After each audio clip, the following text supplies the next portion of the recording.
નમસ્કાર મિત્રો, આજે આપણે સંસ્કૃત ભાષાની વિશેષતા વિશે વાતો કરવાના છીએ। એની વિશેષતા જોવા જઈએ તે પહેલા આપણે જોયું કે સંસ્કૃત એ એક આદિ ભાષા છે, સંસ્કારની ભાષા છે અને પારંપરિક ભાષા છે। સંસ્કૃત એ સૌથી જૂની ભાષા છે એમ કહી શકાય અને જેમાંથી અનેક ભાષાઓ વિકસેલી છે। તો એ દ્રષ્ટિએ પહેલી વિશેષતા કહી શકાય। વિશેષતાને આપણે વિગતે જોશું, પણ પહેલા એની પ્રસ્તાવના રૂપે કેટલીક બાબતો આપણે જાણી લઈએ।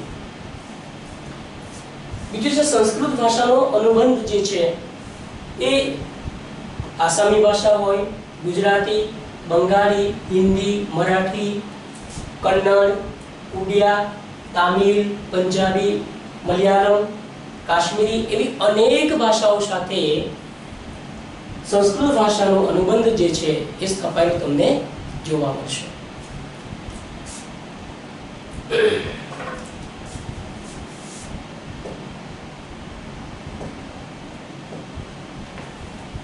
સંસ્કૃત ભાષાની અંદર તમે જોશો કે એનું જે વિષય વૈવિધ્ય છે એ વિષય વૈવિધ્ય પણ વિપુલ પ્રમાણમાં છે। જેમ કે ઇતિહાસની વાતો જો સંસ્કૃતમાં જોવી હોય તો રામાયણ, મહાભારત, હર્ષચરિત, વિક્રમાદેવ ચરિતમાં વિપુલ પ્રમાણમાં ઐતિહાસિક માહિતી તમને જોવા મળે છે। બીજું પુરાણો જે છે એ પુરાણોની અંદર આખ્યાનો અને ઉપાખ્યાનો જે છે એમાં ભારતના ઇતિહાસની વિપુલ સામગ્રી આપણને જોવા મળતી હોય છે। એટલે વિષયની દ્રષ્ટિએ વૈવિધ્ય જે છે એ પણ સંસ્કૃત ભાષાની વિશેષતા કહી શકાય કે જેની અંદર ઇતિહાસનો સમાવેશ થયેલો છે। તમે બીજું જોશો તો એની અંદર ભૂગોળનો પણ વિષયની દ્રષ્ટિએ જોવા જઈએ તો ભૂગોળની પણ અનેક વાતો એની અંદર મૂકવામાં આવેલી છે। દાખલા તરીકે નદીઓની વાતો જે છે, પર્વતોની વાતો છે, સમુદ્રની વાતો છે, વિવિધ નગરીઓની વાતો જે છે, નગરીઓના વર્ણનો જે છે એ સંસ્કૃત સાહિત્યમાં તમને અનેક જગ્યાએ જોવા મળે છે। અને જેમાં ખાસ કરીને કાલિદાસના જે રઘુવંશ છે એમાં સર્ગ 13 ની અંદર તમે જોશો તો આ અનેક પ્રકારના જે વર્ણનો છે એ વર્ણનો આપણને એમાં જોવા મળે છે। ઉપરાંત એની મેઘદૂત રચના છે કાલિદાસની, એ મેઘદૂત રચનાની અંદર પણ પર્વતો અને એની વાતો ત્યાં આપણને જોવા મળે છે। સંસ્કૃત સાહિત્યની વાત આપણે કરીએ તો સંસ્કૃત સાહિત્યની અંદર ગણિત જે છે એ ગણિતને પણ ખૂબ જ મોટા પ્રમાણમાં એનું જે ક્ષેત્ર છે, ક્ષેત્રનું ખેડાણ આપણે જોઈ શકીએ છીએ। વૈદિક સમયમાં શુલ્વ સૂત્રએ રેખાગણિત એટલે કે ભૂમિતિની અંદર ખૂબ મોટું યોગદાન આપ્યું છે। વૈદિક સમયના જે શુલ્વ સૂત્ર છે એમણે રેખાગણિત એટલે કે ભૂમિતિની અંદર ખૂબ મોટું યોગદાન એમણે આપેલું છે। શૂન્યની શોધ, દશાંશ પદ્ધતિ જે છે એ, સંખ્યાઓનો આવિષ્કાર, આ બધું વૈદિક યુગમાં તમને અનેક જગ્યાએ જોવા મળે છે। ઉપરાંત આર્યભટ્ટની વાત તમે કરો તો આર્યભટ્ટે બીજગણિત આપ્યું છે, અંકગણિત આપ્યું છે, ગી રાશિના નિયમો એમણે બતાવ્યા છે। એની અંદર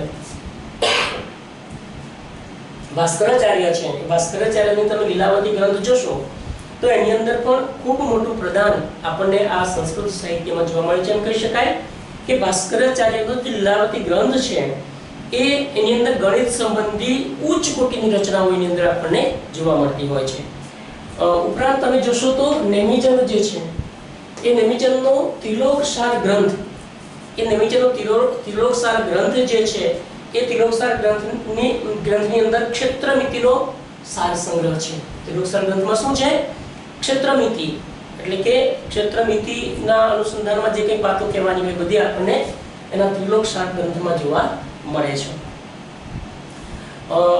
બીજી વાતો કરીએ તો એની અંદર તમને બ્રહ્મગુપ્ત અને શ્રીધર જેવા જે મહાન સંસ્કૃત સાહિત્યના વિદ્વાનો છે એમણે બીજગણિતને પુરસ્કૃત કર્યું છે એમ કહી શકાય। તો આવી ગણિતની પણ વિપુલ પ્રમાણમાં વાતો મળે છે। બીજું તમે જોશો તો ભૌતિક વિજ્ઞાન ક્ષેત્રે પણ સંસ્કૃતમાં ખૂબ ખેડાણ થયું તમને જોવા મળે છે। સંસ્કૃતની અંદર મહર્ષિ કણાદ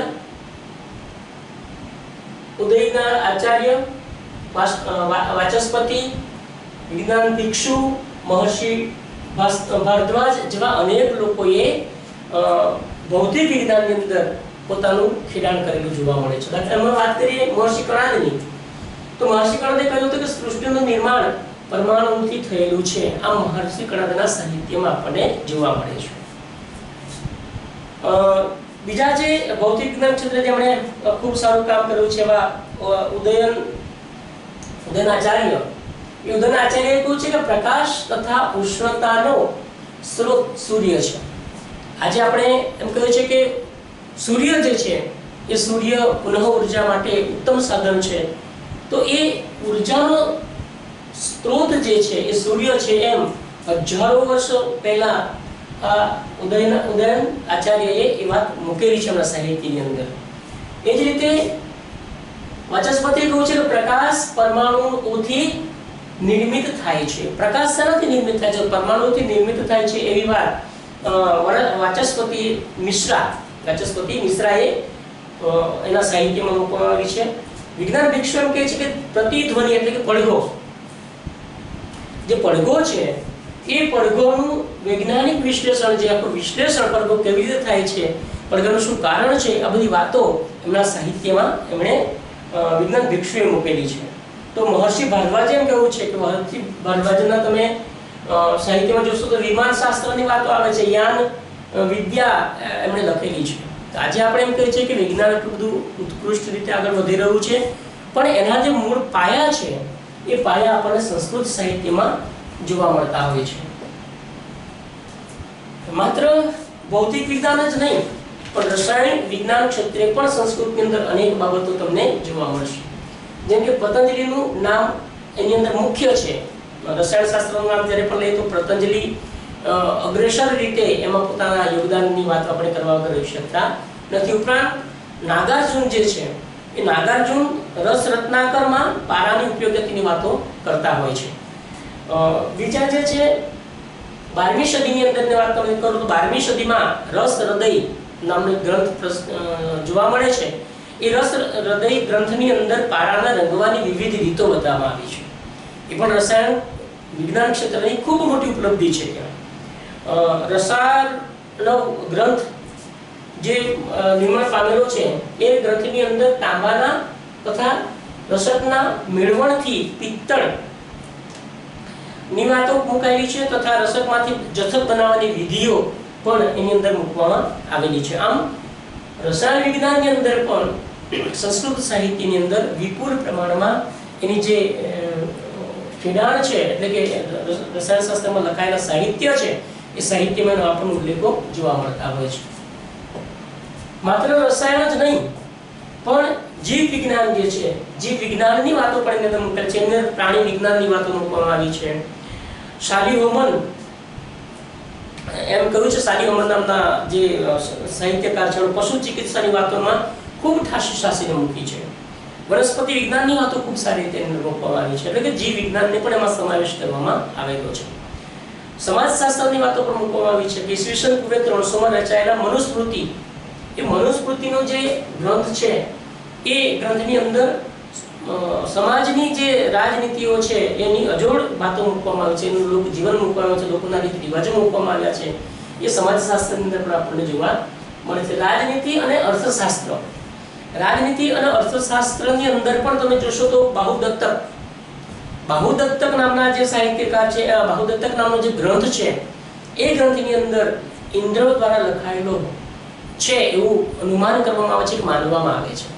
અને બાહુદત્તકની અંદર જે રાજનીતિક બધી વ્યવસ્થા લખવામાં આવી છે એ એક દંતકથા કહો કે પછી માન્યતા કહો, પણ ઇન્દ્ર દ્વારા લખાયેલું છે એમ કહેવામાં આવે છે. વિષ્ણુગુપ્ત કૌટિલ્ય, આપ સૌ જાણો છો કે વિષ્ણુગુપ્ત કૌટિલ્ય પણ રાજનીતિની અંદર ચાણક્યનું અર્થશાસ્ત્ર નામથી જે ઓળખાય છે એનું પ્રદાન ખૂબ મોટું છે. આચાર્ય કામંદક નું જે નીતિસાર છે, આચાર્ય કામંદકનું નીતિસારની અંદર પણ આ રાજનૈતિક અને વહીવટની વાતો મૂકવામાં આવેલી છે. આચાર્ય શુક્રનું શુક્ર નીતિસાર મૂકાયેલો છે, એ પણ સંસ્કૃત સાહિત્યનું વિપુલ પ્રમાણમાં આ સાહિત્ય પોતાનું અસ્તિત્વ ટકાવ્યું છે.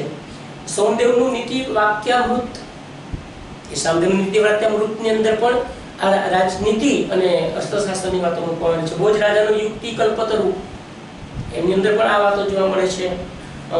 બીજું છે ચંડેશ્વરનું નીતિ રત્નાકર.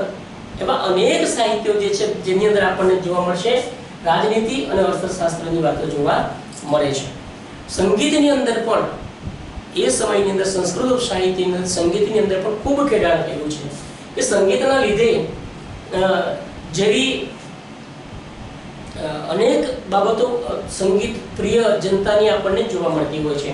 એમાં ભરતમુતિનું ખાસ કરીને નાટ્યશાસ્ત્ર જોશો તો એની અંદર પણ સાહિત્યની અંદર ઉચ્ચ કોટીના સંગીતની વાતોનો આપણે અનુભવ થાય છે. સામવેદમાં ઉચ્ચ પ્રકારના સંગીતનો નિર્દેશ જોવા મળ્યો છે. જે વેદો છે આપણા એ વેદો 4 વેદો પૈકીના સામવેદમાં તમે જોશો તો સામવેદની અંદર પણ તમને ઉચ્ચ પ્રકારના સંગીતનો નિર્દેશ જોવા મળે છે.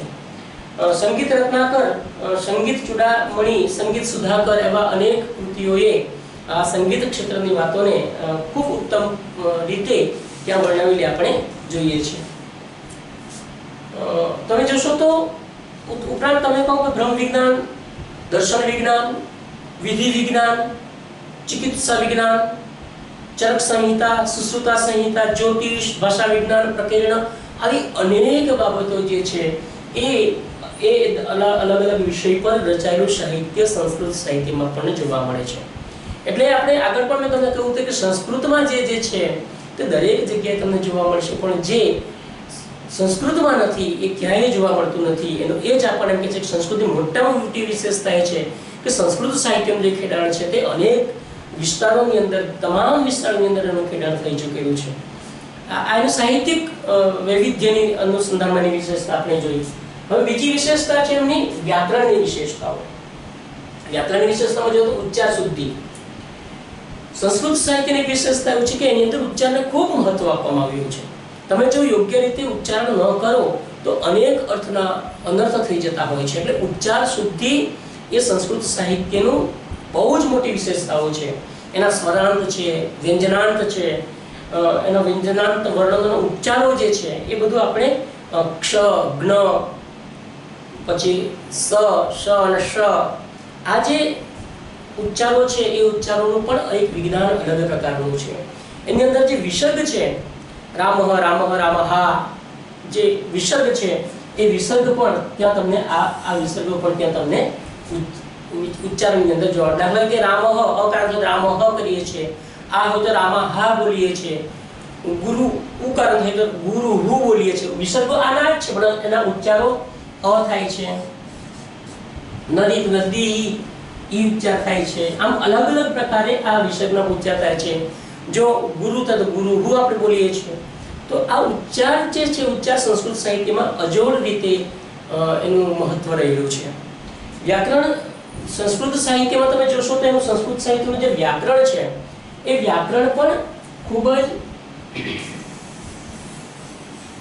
એનું વ્યાકરણ છે સંસ્કૃત સાહિત્યનું. એ સંસ્કૃત સાહિત્યનું વ્યાકરણની જે વિશેષતાઓ છે એનું સુનિશ્ચિત વ્યાકરણ છે. એના લિપિ ચિહ્નો જુઓ તમે. લિપિ ચિહ્નની અંદર એના લિપિ અલગ પ્રકારની છે, લિપિની ઓળખ અલગ પ્રકારની છે, એના દંડ છે.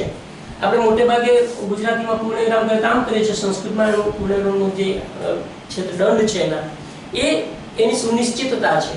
એના રેખા દરેક વાક્ય લિપિની અંદર લખાયેલું ક લખવું હોય તો તમારે ક લખ્યા પછી ઉપર એની રેખા દોરવામાં આવતી હોય છે, એટલે કે એની શિરોરેખા કહેવામાં આવે છે. આ શિરોરેખા પણ એ વ્યાકરણમાં મુકાયેલી છે. અને અનુનાસિકો જે છે આપણે જાણીએ છીએ કે અનુનાસિકો કેટલા છે. અનુનાસિકો આપણી પાસે 5 અનુનાસિકો છે. એ 5 અનુનાસિકો જે છે એ અનુનાસિકોને આપણે જોશો તમે તો પહેલો અનુનાસિક છે અંગ, બીજો અનુનાસિક છે આપણો ન્ય, ત્રીજો અનુનાસિક છે આપણો ન, મ.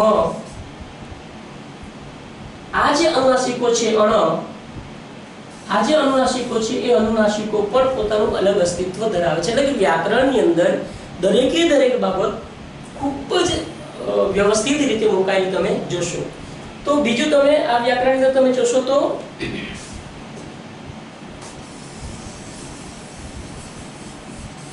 આ વ્યાકરણ તમે બીજું જોશો તો તમને જોવા મળશે વર્ણનું વર્ગીકરણ. વર્ણનું વર્ગીકરણ એટલે કેવું વર્ગીકરણ? આપણે જોઈએ વર્ણનું તો વર્ગીકરણ જોશો તો વર્ણોના વર્ગીકરણની અંદર તમને જોવા મળશે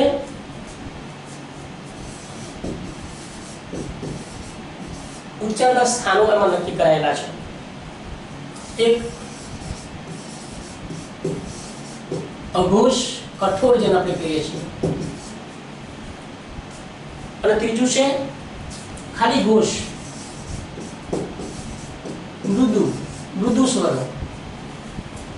આ જે છે એ અને અનુનાસિકો છે. થોડા આપણે ખસેડીએ.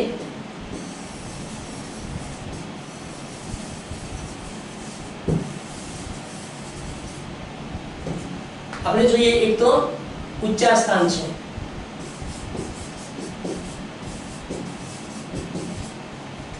એની અંદર અઘોષ એટલે કઠોર,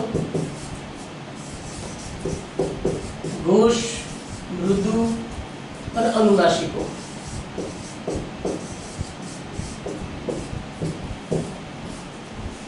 આખું વિજ્ઞાન છે ઉચ્ચારણનું, આખું વિજ્ઞાન સંસ્કૃત સાહિત્ય વિકસાવેલું છે.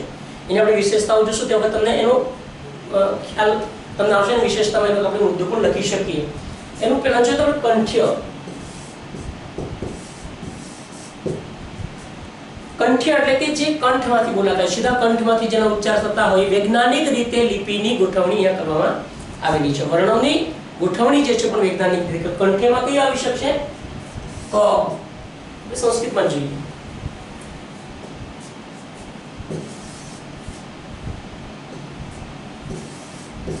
ક, ખ. મૃદુની અંદર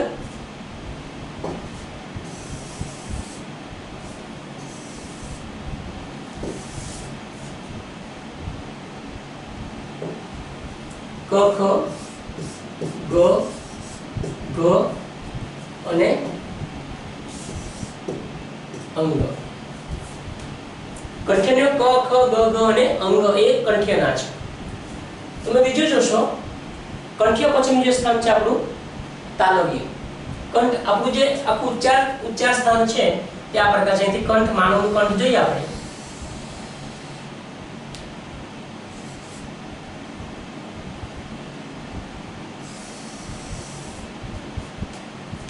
આ રીતે તમે જોશો કંઠમાંથી જે શબ્દ બોલાયો,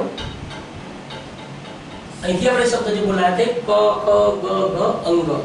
હવે સર આપણે ઉપર આવીએ આપણને મળે છે અહીંયા તાળવું. તાળવા પાસેથી જે શબ્દ ઉચ્ચારાય છે તેને આપણે કહીએ છીએ તાલવ્ય. એને શું કહીએ છીએ? તાલવ્ય.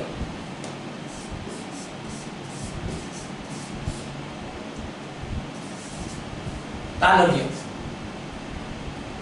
હવે આવશે તાલવ્યની અંદર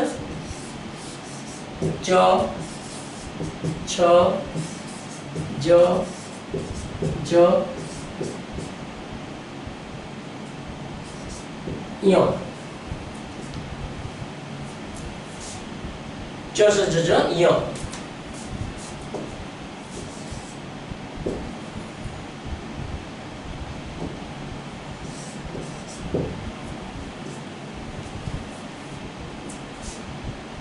ત્યાંથી આગળ આવો એટલે તમને મળશે આ દાંતની ઉપરનો ભાગ જે છે એ મૂર્ધા. દાંતની ઉપરનો ભાગ જેને આપણે પેઢા કહીએ છીએ એ મૂર્ધા એટલે કે મૂર્ધન્ય. મૂર્ધન્ય પાસે તમે જોશો તો કયા શબ્દો થશે? દ, ધ, ન.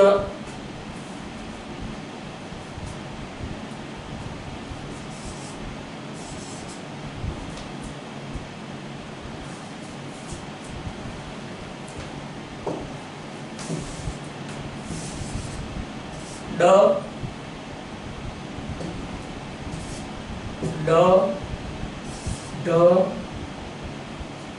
ટ, ઠ,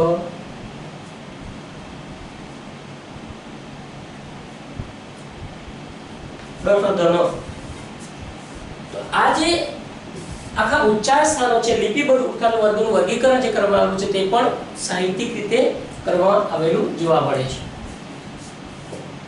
હવે સુનિશ્ચિત વ્યાકરણ છે, વર્ણોનું પણ વર્ગીકરણ ત્યાં આપણને જોવા મળતું હોય છે. આ બધી બાબતો તમે જોશો એના પરથી આપણને ખ્યાલ આવે છે કે સંસ્કૃત સાહિત્ય જે છે તે આખું જ આપણું ખૂબ જ વિસ્તૃત રીતે સુનિશ્ચિત રીતે થયેલું આ સંસ્કૃત સાહિત્ય છે.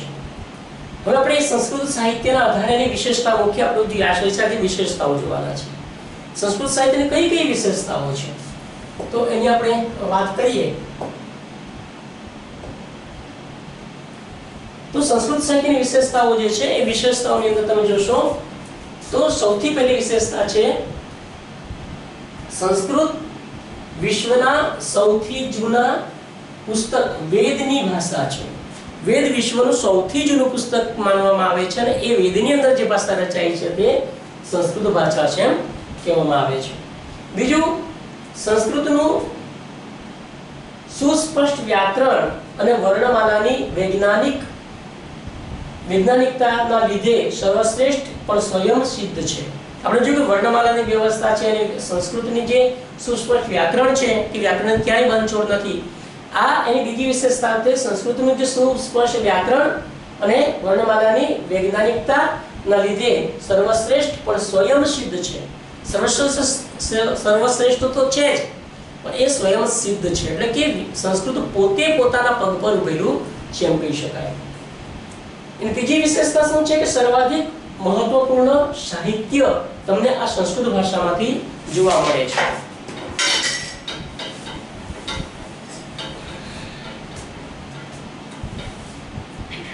એટલે કેમ કહી શકાય સર્વાધિક મહત્વપૂર્ણ સાહિત્યનો સમૃદ્ધ હોવાથી એનું મહત્વ પણ નિર્વિવાદ છે એમ કહી શકાય. તમે આગળ જશો તો સંસ્કૃતને દેવ ભાષા માનવામાં આવે છે. દેવ ભાષા એટલે દેવનાગરી લિપિ પણ એને કહેવામાં આવે છે. તો સંસ્કૃત એ દેવ ભાષા માનવામાં આવે છે. અને પાંચમી વિશેષતા છે સંસ્કૃત કેવળ સ્વવિકસિત ભાષા નથી પરંતુ સંસ્કારિતા ભાષા પણ છે, જેથી એનું નામ સંસ્કૃત છે. શું કહ્યું છે કે સંસ્કૃત કેવળ સ્વવિકસિત ભાષા નથી પરંતુ સંસ્કારિત ભાષા પણ છે ને એટલા માટે જ એનું નામ સંસ્કૃત છે એવું કહેવામાં આવ્યું છે. અર્થાત કે ફક્ત સંસ્કૃત જ એકમાત્ર એવી ભાષા છે કે જેનું નામકરણ એના બોલવા વાળાના નામ પરથી નથી કરવામાં આવ્યું. દાખલા તરીકે જે ગુજરાતી બોલતા હોય એ ગુજરાતમાં ગુજરાતી બોલાય છે તો ગુજરાતી, મહારાષ્ટ્ર મરાઠી, આમ નામ જે તે વ્યક્તિના બોલવા વાળા વ્યક્તિઓ છે એના પરથી એની ભાષાનું નામ બનાવવાનું છે. સંસ્કૃતમાં છે નહીં. સંસ્કૃતનું નામ જે છે તે એનું સંસ્કારિતપણાને કારણે સંસ્કૃત એવું નામ આપવામાં આવેલું છે. આગલી વિશેષતાને જોઈએ કે સંસ્કૃત સંસ્કારિતા કરવા વાળા કોઈ પણ સાધારણ ભાષાવિદ નથી. આવી જે સંસ્કૃત ભાષાનું નામ જે સંસ્કૃત ભાષાની રચના કરી છે એ કોઈ સાધારણ વ્યક્તિઓ નથી પરંતુ કોણ છે? મહર્ષિ પાણિની, મહર્ષિ કાત્યાયન અને યોગશાસ્ત્રના પ્રણેતા મહર્ષિ પતંજલિ છે કે જે ત્રણેય મહર્ષિઓ મળીને કુશળતાપૂર્વક આ જે યોગની ક્રિયાને ભાષામાં સમાવિષ્ટ કરી છે અને જે આજે પણ એ ભાષાનું રહસ્ય છે એમ કહી શકાય કે ખૂબ કુશળતાપૂર્વક એને આ ભાષાની અંદર યોગને પણ સમાવિષ્ટ કરવામાં આવ્યો છે. આ ત્રણેય મહર્ષિઓએ મળીને સંસ્કૃત ભાષાને ઉદ્ભવ કર્યો છે. એની છઠ્ઠી વિશેષતાઓ જે છે એ છઠ્ઠી વિશેષતા તમે જોશો આપણે આગળ જે જનરલ ચર્ચા કરી છે એમાં બધી વાતો આવી છે કે શબ્દરૂપ સંસ્કૃતની અંદર વિશ્વની બધી જ ભાષામાં અનેક એક શબ્દના એક અથવા તો કેટલાક જ રૂપો હોય છે, જ્યારે સંસ્કૃતમાં પ્રત્યેક શબ્દના 27 રૂપો છે. તમે સામાન્ય રીતે જોશો તો એક શબ્દના 1 થી 2 રૂપોની અંદર એ શબ્દ પૂરો થઈ જાય છે, પણ સંસ્કૃતની અંદર એ શબ્દની અંદર એ રૂપની અંદર અનેક પ્રકારના રૂપો લગાવીને સંસ્કૃત શબ્દનો ઉદ્ભવ થયા કરતો હોય છે. એની સાતમી વિશેષતા છે દ્વિવચન. સામાન્ય રીતે તમે કોઈ પણ ભાષાની અંદર જોશો તો એકવચન અને બહુવચન જોવા મળે છે, જ્યારે સંસ્કૃત ભાષાની અંદર એક દ્વિવચન એટલે કે એકવચન, દ્વિવચન અને બહુવચન આમ ત્રણ પ્રકારની બાબતો આપણે સંસ્કૃત સાહિત્યમાં જોઈએ છે. રામઃ, રામાહ, રામહો. તો ત્રણ વચનની જે વાતો છે, એક, બે અને બેથી વધુ, આ એક એની વિશેષતા છે. એની જે આત્મી વિશેષતા છે, સંધિની વિશેષતા છે. એમ કહી શકાય કે સંસ્કૃત ભાષાની સૌથી મહત્વપૂર્ણ વિશેષતા એ સંધિ છે. સંસ્કૃતમાં જ્યારે બે અક્ષર નજીક આવે છે, કોઈ પણ બે અક્ષરો જ્યારે નજીક આવે છે, તો ત્યાં એક સંધિ થવાથી સ્વરૂપ અને ઉચ્ચાર બંનેના બદલાઈ જાય છે. બે વાક્યના અલગ અલગ વાક્યો, બે શબ્દો ભેગા થાય અને એ શબ્દો ભેગા થાય એટલે અલગ અર્થ નીકળે, એનો ઉચ્ચાર બદલાય અને એનું સ્વરૂપ આખું બદલાય છે. એટલે એ સંધિ પણ એની વિશેષતા છે એમ કહી શકાય. એની નવમી વિશેષતા છે, સંસ્કૃતને કમ્પ્યુટર અને કૃત્રિમ બુદ્ધિ માટે સૌથી યોગ્ય ભાષા માનવામાં આવે છે. આજે આપણે કોમ્પ્યુટરના યુગની અંદર પણ એમ કહે છે કે સંસ્કૃતનું જે લિપિકરણ છે, સંસ્કૃતની જે ભાષા છે, એ ભાષાને કમ્પ્યુટર માટે ખૂબ જ યોગ્ય ભાષા તરીકે સ્વીકારવામાં આવી છે. એની જે કૃત્રિમ બુદ્ધિ કક્ષા છે, એ પણ ખૂબ મહત્વની ગણવામાં આવી છે. એટલે કે એ પણ એક એની વિશેષતા કહી શકાય. 10મી વિશેષતા, સંસ્કૃત વાંચવાથી સ્મરણ શક્તિ વધે છે, એ એક સંશોધન કહે છે. એનું કારણ છે કે સંસ્કૃતની અંદર જે શબ્દો છે, શબ્દોની માયાજાળ છે, વાક્યોની માયાજાળ છે, અર્થની માયાજાળ છે, એ અર્થ તમને એક અર્થ પરથી બીજા અર્થ સાથે સતત જોડ્યા કરે છે. અને સતત જોડાણ હોવાને કારણે એનું જે અર્થ સમૃદ્ધિ છે, એ અર્થ સમૃદ્ધિ તમને એનું સ્મરણ હંમેશા તાજું રાખવા માટે મદદરૂપ થતી હોય છે. એટલા માટે એ સ્મરણ શક્તિ માટેની ઉત્તમ ભાષા છે એમ કહી શકાય. એવું એક સંશોધન પણ આપણને કરવામાં આવ્યું છે. 11મું જે વિશેષતા કહી શકાય કે સંસ્કૃતની વાક્યમાં શબ્દનો કોઈ પણ ક્રમ રાખી શકાય. એની બીજી વિશેષતા કઈ કે સંસ્કૃત લખતી વખતે તમે, આપણે અંગ્રેજીની અંદર જો તો કર્તા, ગુજરાતીમાં હું લખું છું, એટલે કે કર્તા, કર્મ અને ક્રિયાપદ, આનો ક્રમ નક્કી થયેલો છે. તો સંસ્કૃતની અંદર તમે જોશો તો સંસ્કૃતની અંદર કોઈ આવો ક્રમ ને ખૂબ જ વળગી રહેવાની આવશ્યકતા જણાવવામાં આવી નથી. ઉદાહરણ તરીકે જો અહમ એટલે કે કર્તા, ગૃહમ ગચ્છામિ, ગૃહમ એ આપણું કર્મ છે અને ગૃહમ એ ક્રિયાપદ છે. તો અહમ ગૃહમ ગચ્છામિ એમ સીધું આપણે કર્તા, કર્મ અને ક્રિયાપદ તરીકે લઈએ. પણ સંસ્કૃતમાં એવું નથી. પહેલા તમે ક્રિયાપદ લઈ શકો, ગચ્છામિ, ગૃહમ, અહમ. તો ક્રિયાપદ પછી કર્મ પછી કર્તા પણ મૂકી શકો, તો એમાં વાક્યમાં ક્યાંય અર્થ બદલાતો નથી. આમ ખૂબ સ્પષ્ટ રીતે કહેવામાં આવ્યું છે. તો એની એક અલગ પ્રકારની વિશેષતા તમે કહી શકો. એનું જે આગલી વિશેષતા છે,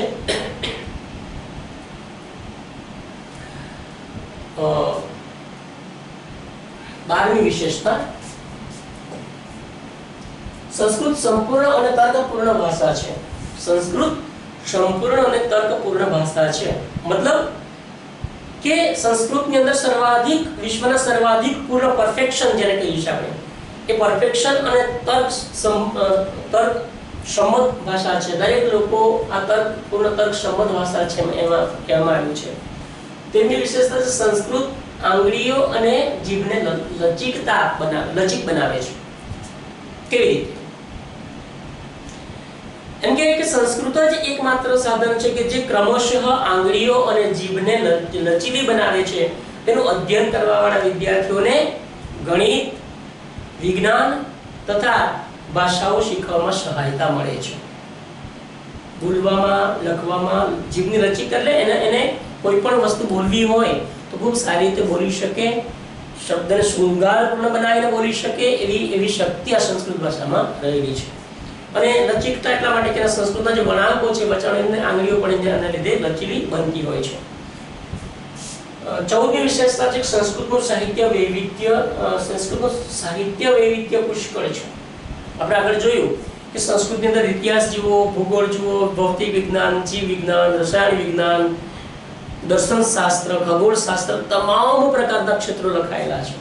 એટલે સંસ્કૃત ભાષાની અંદર તમે જોશો તો સાહિત્યની રચના છે ઓછામાં ઓછી 6000 વર્ષોથી નિરંતર ચાલી રહી છે એમ કહી શકાય. એના કેટલાય લાખો ગ્રંથો જે છે એ પઠન અને પાઠન અને ચિંતનમાં ભારતવર્ષના હજારો પુસ્તકોના કરોડોના સર્વોત્તમ મસ્તિષ્ક દિન રાત સુધી એ લાગી રહ્યા છે, ચાલ્યા કરે છે.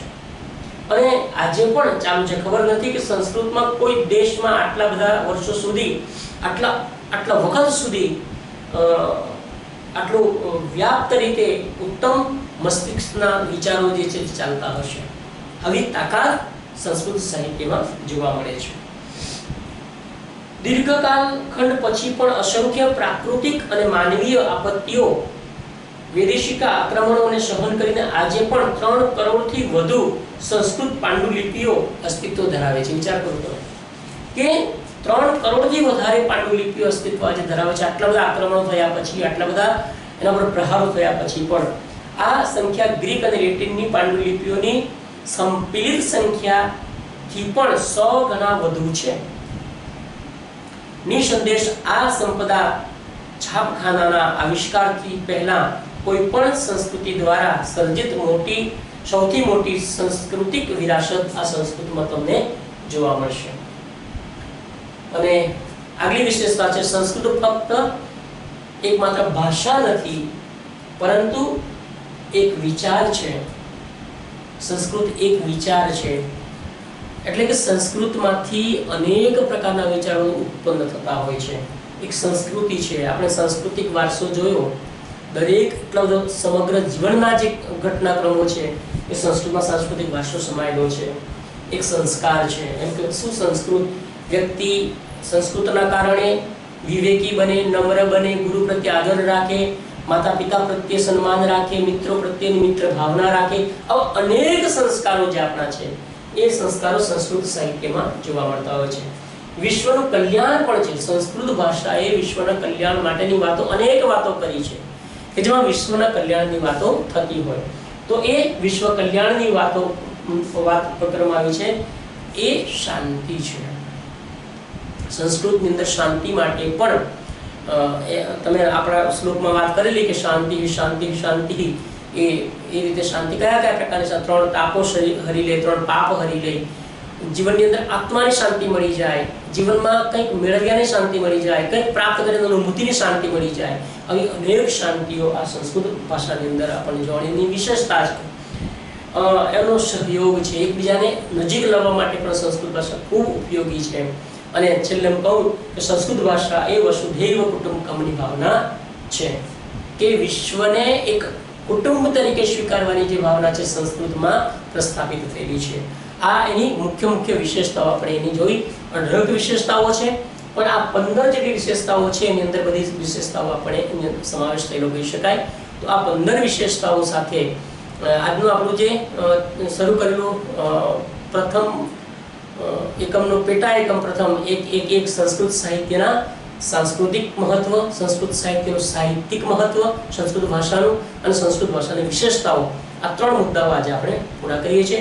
બાકીના નવા મુદ્દા માટે આપણે પુનઃ પાછા મળીશું. અસ્તુ. આભાર.